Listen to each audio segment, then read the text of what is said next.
días a todos. Estamos en la serie Mujeres de la Biblia y el tema que me tocó desarrollar es el tema de María Magdalena. Sabemos que es una mujer muy controversial para muchos, pero para Dios no, hermanas. Vamos a orar para que Dios me guíe. Gracias, bendito Señor y Padre, por este tiempo, Señor, que me permitiste preparar este tema, Señor, en el cual aprendemos tanto de ti, Señor, aprendemos de cada una, Señor, de estas mujeres, Señor, que se encuentran en este libro, Padre. Te pido, por favor, que me guíes y que pueda ser luz, Señor, para mis hermanas, Señor. En el nombre de Cristo Jesús. Amén. Bueno, hermanas, entonces vamos a ver primeramente, para ubicarnos un poquito en el mapa, lo que es en el continente euroasiático africano. Vamos a ver lo que es Egipto, Turquía, y ahí vamos a ubicar en medio está Siria y está una cosita chiquita que es Israel. Ahí en Israel vamos a ver lo que es el mar de Galilea, y ahí en el mar de Galilea, en el puerto, se encuentra la ciudad de Magdala. Entonces, encontrando algunas cosas de historia en una revista de arqueología, refiere que en el verano de 2009, arqueólogos de la Autoridad de Antigüedades de Israel descubrieron una sinagoga del siglo I en la antigua ciudad de Taritzae, que es Magdala Taritzae o Taritzae, en la región de Galilea, al norte de Israel. Esta, en conjunto con una universidad privada y la Iglesia Católica, iniciaron un proyecto arqueológico de investigación teológica bíblica. Magdala, su significado es torre, y en realidad el nombre completo de la aldea era Magdala Taritzae, que significa la torre donde se sala el pescado. Se encuentra situada a orillas del mar de Galilea, o Kineret, o Genesaret en griego, una aldea de pescadores en la ribera occidental del mar de Galilea, cuya actividad económica principal de Magdala pues era la conserva de pescado en sal, y este era distribuido en las provincias del Imperio Romano y en la ciudad de Roma. Esto considero importante, ya que, como sabemos, este se considera el sitio proveniente de María Magdalena, una de las mujeres más importantes que menciona la Biblia, segunda, considero yo, después de María, la Madre de Jesús, ya que ella es mencionada como las mujeres seguidoras de Jesús, así como presente en los momentos del Calvario, de la crucifixión, el lugar de la colocación del cuerpo y la resurrección de nuestro Señor Jesucristo. Y por lo mismo mucho se especula sobre su persona, de quién era ella, de qué edad tenía, qué relación tenía con nuestro Señor Jesucristo. Y desde que se encontraron las ruinas de Magdala, ahí en ese sitio se encontró el templo, y más aún se le venera a ella por esto. Por la Iglesia Católica, por lo cual veremos esto a la luz de la Biblia, hermanos. Ciertamente María Magdalena es una mujer importante en la Biblia, en la palabra, pero debemos de recordar los textos como en Primera de Timoteo 2, 5, 6, que es lo que nos dice la palabra, porque hay un solo Dios y un solo mediador entre Dios y los hombres, Jesucristo hombre, el cual se dio a sí mismo en rescate por todos.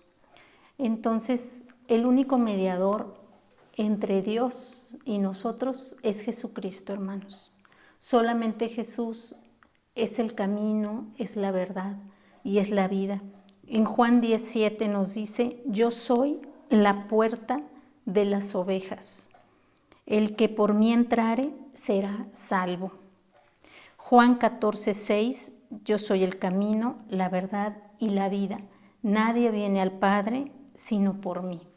Entonces, entender esto, hermanos, que solamente Jesús es el que nos lleva al Padre, solo en Él hay salvación y Él es el único mediador entre nosotros y Dios. María Magdalena fue una mujer santa, fue una mujer apartada para el Señor, una mujer seguidora de Dios, pero no es una mediadora.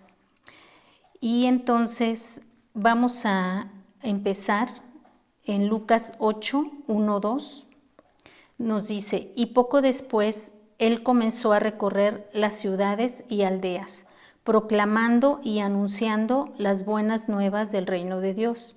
Con él iban los 12 y también algunas mujeres que habían sido sanadas de espíritus malos y de enfermedades. María, llamada Magdalena, de la que habían salido 7 demonios. Entonces voy a desarrollar este tema en 5 puntos, ¿sí?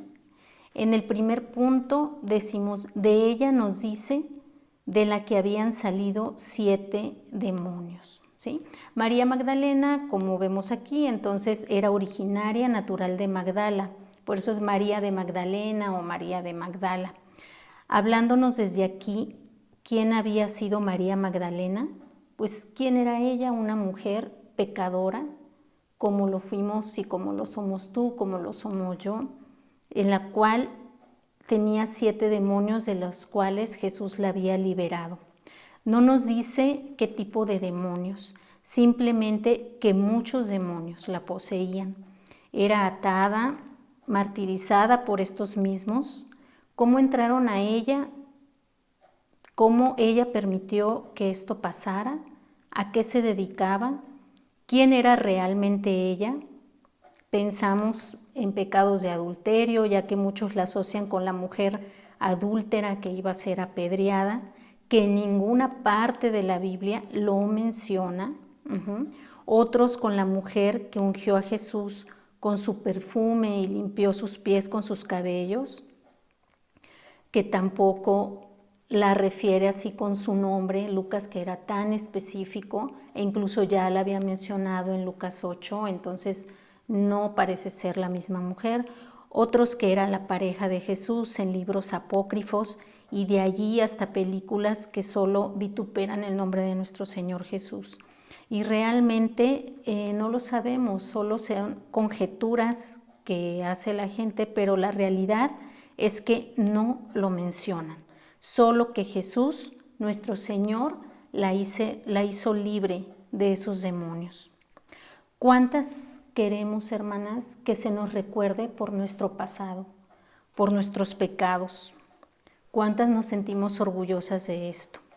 Creo que por supuesto que nadie, como la palabra lo dice. Jesús vino por pecadores y no justos. Vino a liberarnos de nuestros pecados y de nuestras culpas. Y doy gracias a Dios porque Él me hizo libre, ¿sí? Él te hizo libre y Él nos dice que no recordemos el pasado, que dejemos atrás las cosas pasadas, porque Él hizo cosas nuevas, que no lo percibes, no lo percibimos. Él ha hecho cosas nuevas para nosotros, hermanas. Y en Mateo 9:10 dice, y aconteció que estando Él sentado a la mesa en su casa, he aquí que muchos publicanos y pecadores que habían venido se sentaron juntamente a la mesa con Jesús y sus discípulos. Y viendo esto los fariseos dijeron a sus discípulos, ¿por qué come vuestro maestro con los publicanos y pecadores? Al oír Jesús esto dijo, los que están sanos no tienen necesidad de médico, sino los que están enfermos.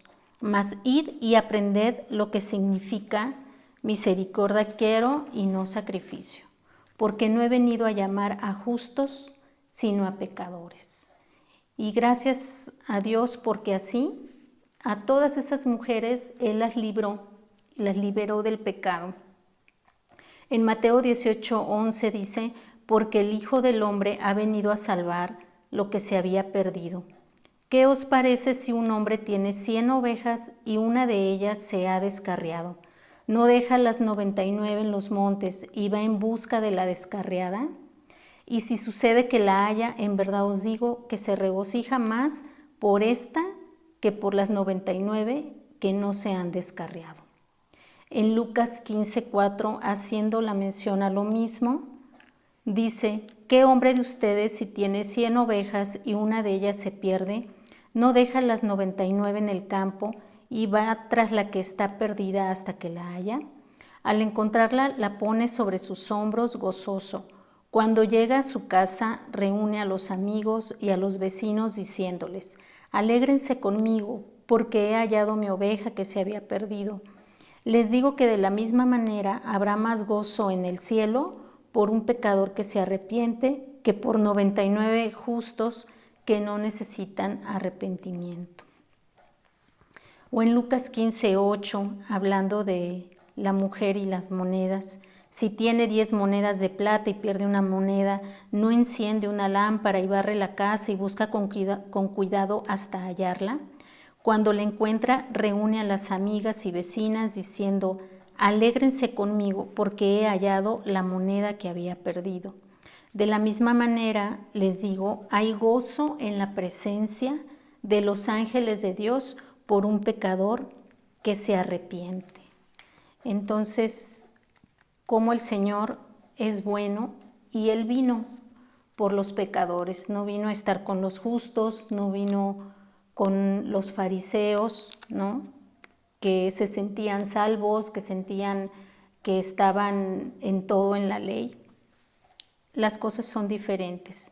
Y por último, en Lucas 15:11, 29, hablando del hijo pródigo, que ya conocemos la historia, y sabemos que el hijo que siempre estuvo con él, pues estaba celoso, ¿no? Y le dice: mira, tantos años te he servido y nunca he desobedecido ninguna orden tuya, y sin embargo nunca me has dado un cabrito para regocijarme con mis amigos. Pero cuando vino este hijo tuyo, que ha consumido tus bienes con rameras, mataste para él el becerro engordado. Y su padre le dijo: hijo mío, tú siempre has estado conmigo y todo lo mío es tuyo.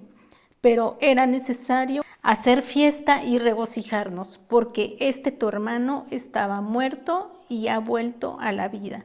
Estaba perdido y ha sido hallado. Todas nosotras fuimos halladas, hermanas. Todas nosotras fuimos llamadas y liberadas por nuestro Señor, por su gracia y su misericordia. Amén. Ahora vayamos a otros pasajes, en el cual, en el punto número 2, lo refiero en cuanto a la crucifixión de Jesús. En Mateo 27:50 dice: entonces Jesús, clamando otra vez a gran voz, exhaló el espíritu. En ese momento el velo del templo se rasgó en dos, de arriba a abajo, y la tierra tembló y las rocas se partieron. Y los sepulcros se abrieron y los cuerpos de muchos santos que habían dormido resucitaron. Y saliendo de los sepulcros, después de la resurrección de Jesús, entraron en la santa ciudad y se aparecieron a muchos, el centurión y los que estaban con él custodiando a Jesús. Cuando vieron el terremoto y las cosas que sucedían, se asustaron mucho y dijeron: en verdad era Hijo de Dios. Y muchas mujeres que habían seguido a Jesús desde Galilea para servirle, estaban allí mirando de lejos. Entre ellas estaba María Magdalena, María la madre de Jacobo y de José, y la madre de los hijos de Zebedeo. María Magdalena, junto con otras mujeres, como la madre de Jesús, presenciaron la crucifixión de nuestro Señor. Tal vez presentes desde el Vía Crucis, mirando toda la aflicción llevada por los pecados de cada una de ellas, de cada una de nosotras, sin poder hacer nada, solo de lejos, dice la Biblia, contemplando todo el tormento que llevó el Señor. Ha de haber sido terrible para esas mujeres presenciar toda la agonía de nuestro Señor Jesucristo. A diferencia de los discípulos, excepto Juan, las mujeres estuvieron presentes hasta la muerte del Señor, escuchando su clamor hasta el decir: consumado es. Ellas no tenían nada que temer, porque la posición de las mujeres en aquel tiempo era tan poco importante que nadie se fijaría en las discípulas de Jesús. Pero más que eso, estaban allí porque amaban al Señor, y para ellas, como para tantos otros, el perfecto amor desecha el temor. En Mateo 27:59 dice: José llevó el cuerpo y lo envolvió en una sábana limpia. Después puso el cuerpo en un sepulcro nuevo que había sido cavado en la roca. Luego corrió una piedra muy grande hasta la entrada del sepulcro y se fue. María Magdalena y la otra María estaban sentadas al frente del sepulcro. También lo dice en Lucas 23:50 al 56 y en Juan 19:38 al 42. Entonces, ambas Marías no se separaron en ningún momento de Jesús al bajarlo de la cruz. Estuvieron pendientes en todo momento a dónde llevaban el cuerpo, dónde lo colocaban.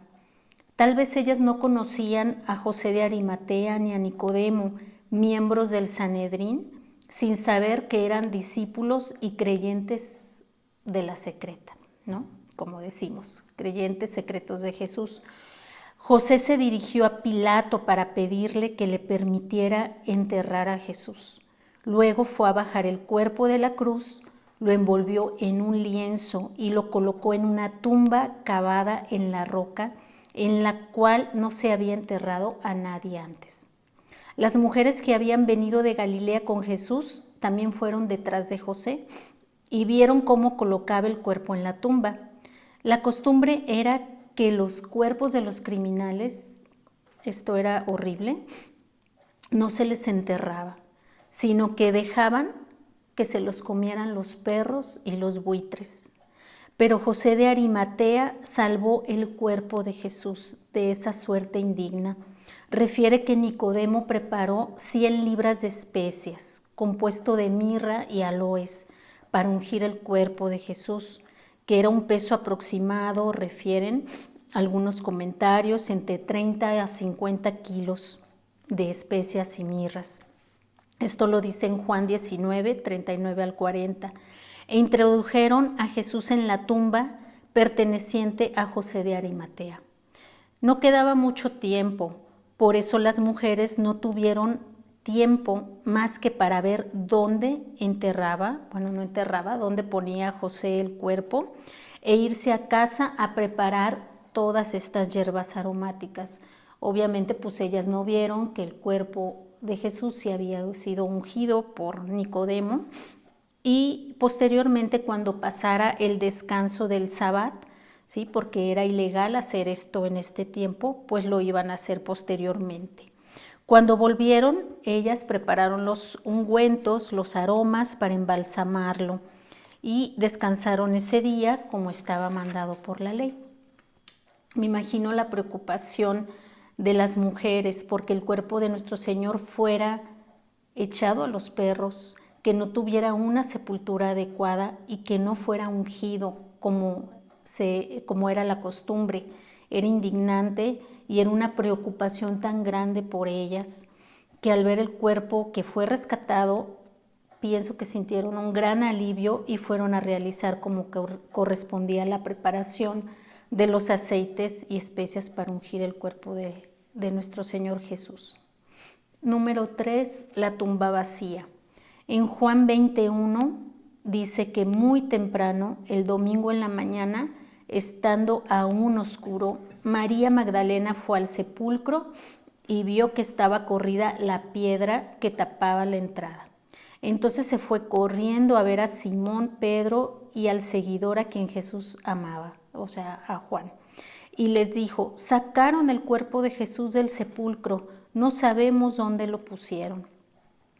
El primer día de la semana, nuestro domingo, fue cuando María Magdalena y las otras mujeres se dirigieron a la tumba de madrugada. La palabra que se usa aquí es proi, que designa la última de las 4 vigilias en que se dividía la noche y que iría de las 3 a las 6 de la mañana. Todavía estaba oscuro cuando María llegó a la tumba, pero ella no podía seguir esperando más tiempo. Cuando llegó a la tumba se quedó alucinada y me imagino aterrada al no ver el cuerpo del Señor ahí. Las tumbas de la antigüedad no solían tener puertas. En la entrada había como un canal en el suelo por el cual se deslizaba una piedra circular, como las de molino, para cerrar la entrada. Además, Mateo nos dice que las autoridades habían sellado la piedra para asegurarse de que no la movieran. Esto en Mateo 27:66. María naturalmente se quedó perpleja al ver que no estaba en su sitio el cuerpo. Es probable que se le hubiera imaginado varias cosas aterradoras. La primera, que los mismos judíos eran los que se habían llevado el cuerpo de Jesús, no dándose por satisfechos con la muerte, sino aún profanando su cadáver. Pero también había otro tipo de gentes que se dedicaban a robar las tumbas o hayan echado el cuerpo a los perros. Era una situación que María no podía afrontar sola. Así es que volvió a la ciudad a buscar a Pedro y a Juan. Aquí vemos el gran amor de María que tenía por nuestro Señor Jesús, no preocupada aún por el final de su cuerpo, dónde iba a quedar. Entonces ella junto con Pedro y Juan van corriendo hasta el sepulcro sin entender aún la promesa. Solo Juan, al ver los lienzos vacíos, creyó. Y dice que posteriormente ellos, al ver la tumba vacía, se retiran. Pero María no se retiró, María se quedó ahí llorando. En el punto 4 es el gran privilegio de ser la primera de ver al Señor. En Juan 20:10 dice, los discípulos regresaron a su casa, pero María se quedó afuera del sepulcro llorando.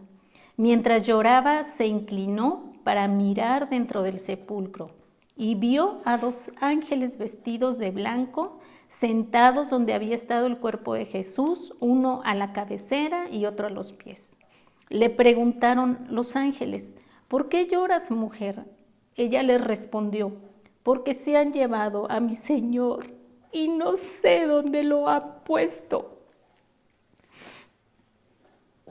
Hermanas, cuando estamos tan metidas en nuestra agonía, en nuestra angustia de no saber qué es lo que pasa, ¿no?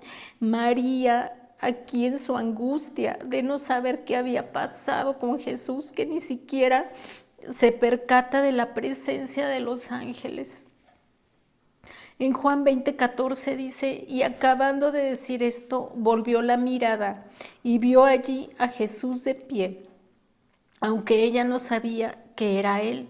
Jesús le dijo, ¿por qué lloras? ¿A quién buscas? Ella creyó que era el que cuidaba el huerto, el hortelano, y le dijo, Señor, si usted se lo ha llevado, dígame dónde lo ha puesto y yo iré por él. En su tristeza tan grande, María no reconoce a Jesús, confundiéndolo con el que cuidaba la huerta, tal vez por las lágrimas, cegada, o porque Jesús no le permitió reconocerlo. Toda su conversación con él que tomó por el hortelano revela su amor. Si has sido tú el que te le has llevado, dime dónde le has puesto. No mencionó el nombre de Jesús, supuso que todo el mundo sabía a quién estaba buscando. Tenía la mente tan llena de él que no le quedaba sitio para nadie más en todo el mundo. Y yo me lo llevaré, eso le dijo. Dime dónde lo has puesto y yo me lo llevaré. ¿Cómo se lo iba a llevar? ¿Y a dónde? Una mujer sola. Pero ella ni siquiera se había planteado esos problemas. Tal vez lo único que anhelaba era poder llorar sobre el cuerpo muerto de Jesús. Todo el dolor vuelto a la tumba, a lo terrenal, a lo natural, envuelta en la tristeza, en la depresión, sin entender y creer en la resurrección de nuestro Señor. hasta que Jesús le dijo en el versículo 16, María.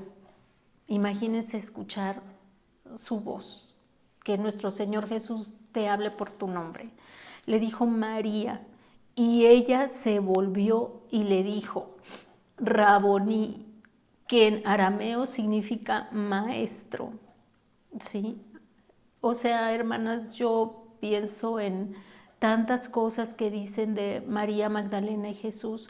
Yo pienso, si yo viera a mi esposo, yo le diría Alfonso, lo llamaría por su nombre, o le diría amor, o le diría amado mío, o le diría esposo mío.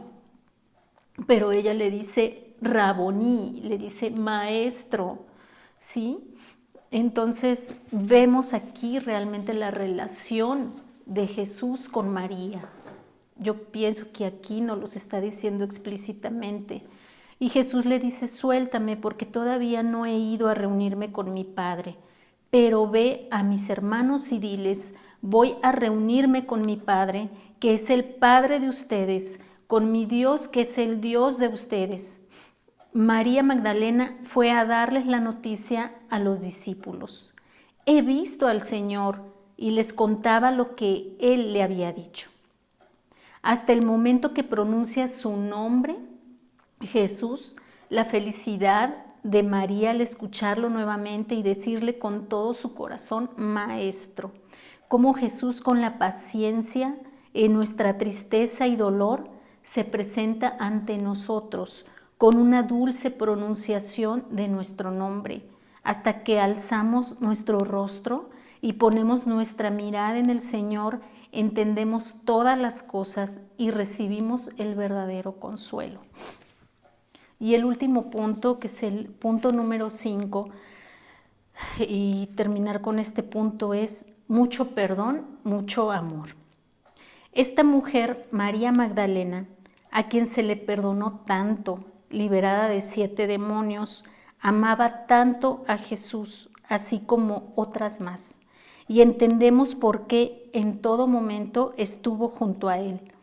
Y quiero mencionar este capítulo de Lucas, dejando claramente que la Biblia no menciona que sea María Magdalena la protagonista de este capítulo. Ella ya mencionada en el capítulo 8, conocida por lo que narra Lucas por él. En este capítulo que mencionaremos, Lucas menciona a esta otra mujer como la mujer pecadora que se acerca a Jesús. Y con esto quiero terminar. En Lucas 7:36 dice, uno de los fariseos pidió a Jesús que comiera con él, y entrando él en la casa del fariseo, se sentó a la mesa. Había en la ciudad una mujer que era pecadora, y cuando se enteró de que Jesús estaba sentado en la mesa en casa del fariseo, trajo un frasco de alabastro con perfume, y poniéndolo detrás de él a sus pies, llorando, comenzó a regar sus pies con lágrimas y los secaba con los cabellos de su cabeza. Besaba sus pies y los ungía con el perfume. Pero al ver esto el fariseo que lo había invitado, dijo para sí, este fuera un profeta, sabría quién y qué clase de mujer es la que lo está tocando, que es una pecadora. Y Jesús le dijo, Simón, tengo algo que decirte. Di, maestro, le contestó. Cierto prestamista tenía 2 deudores. Uno le debía 500 denarios y el otro 50.